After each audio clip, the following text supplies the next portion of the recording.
Hello all of everybody, my name is Just7 and welcome back to another race-related rambling. Yes, that's the title your boy's sticking with. Oh, and before we begin, if the audio sounds a touch more challenged than usual, yeah, sorry, I got like sick out of absolute nowhere. For those of you who can't tell the difference, good. Thank you. In any case, on tonight's show, the crustacean representation.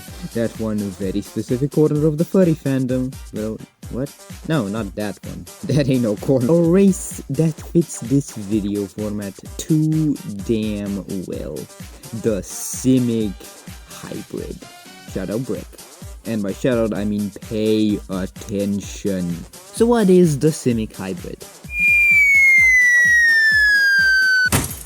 Yes, its selling feature is the chance to choose out of a solid metric ton of abilities.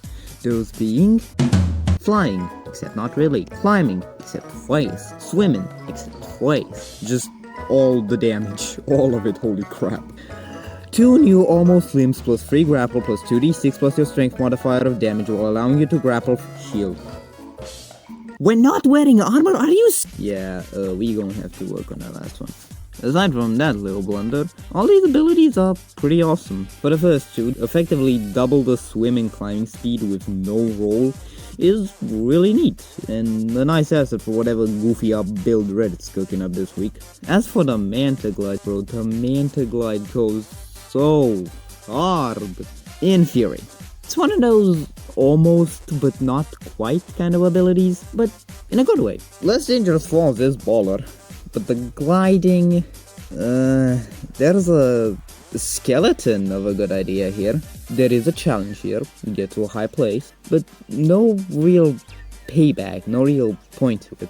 The closest thing to a use for this that I can think of is moving more feet in a single turn, which isn't horrible, but like min-maxing my movement speed?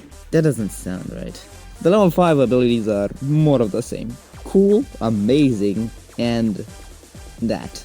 Okay, so first and foremost, what's up with the last line? Like, am I stupid? Am I a dum-dum? Why would wearing extra armor make your shell obsolete? Like, what? Erase that, destroy it, throw it into the depths of hell.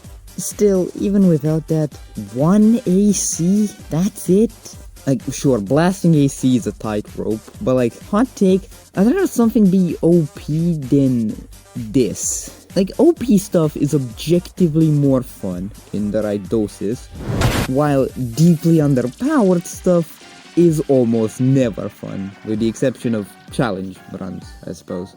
So with that, here's my idea. Instead of one solid shell, you can split it up into many segments, thus being able to move it around wherever, whenever. With that, you keep the +1 AC by default, but every turn, as a bonus action, you can move your shell about to increase the bonus to +3. But how'd you move those plates under something like armor?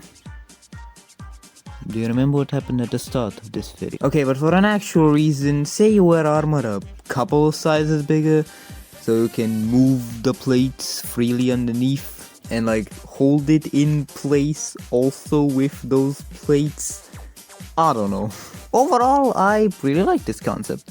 The idea of these little clumps of flesh with keratin over them just scurrying around your body scratches that grotesque D&D kind of itch, you know what I'm saying? Which I don't know why I keep scratching in so many of my videos. Like, I do not like this shit, bro. I am scared of playing Lethal Company, for the love of God.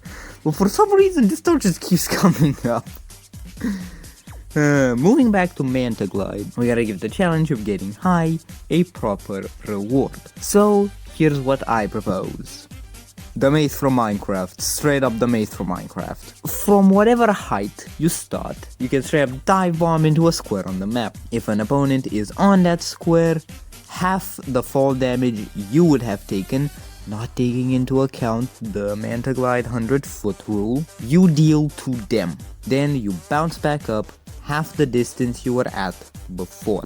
The first turn you use this ability, you can only bounce once, the next twice, the next thrice, and so on and so forth until you reach 10 feet height, at which point you just fall and stop. If your enemy moves around, you have the freedom to glide towards them, but every 1 foot of fall for every 2 feet of horizontal distance you use gets taken out of the equation. This comes out to an average of 3.25 d6 per turn for 4 turns per 100 feet. Try saying that 3 times fast, assuming your opponent stays put. Whew! And that's about it for the abilities. On to reflavors.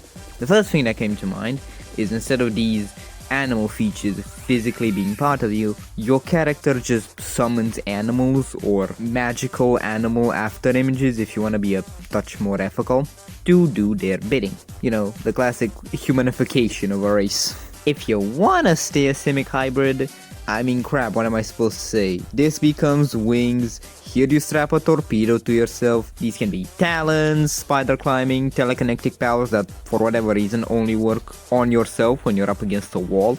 Imagine being stuck with that superpower. Jeez.